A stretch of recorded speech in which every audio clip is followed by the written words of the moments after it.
Lifted o inalis na ng House Quad Committee ang contempt orders kina Cassandra Leong, Tony Yang at Alice Go. Ayon kay Abang Lingkod Party List Representative Stephen Paduano, kasulukuyang nasa Correctional Institution for Women sa Mandaluyong si Ong na may sakit daw ngayon.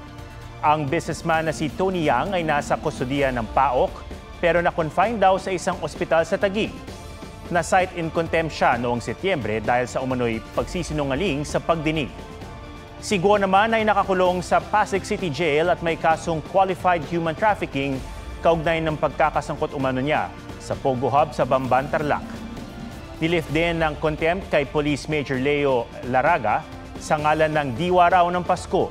Kanina naman, pinasight in contempt ng Quad Committee si dating PDEA Director General Wilkins Villanueva dahil sa umano'y pagsisinungaling at dating Mandaluyong Police Chief Colonel Hector Grijaldo dahil sa di pagsipot sa hearing.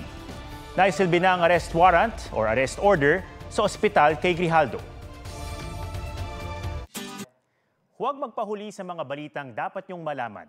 Mag-subscribe na sa GMA Integrated News sa YouTube.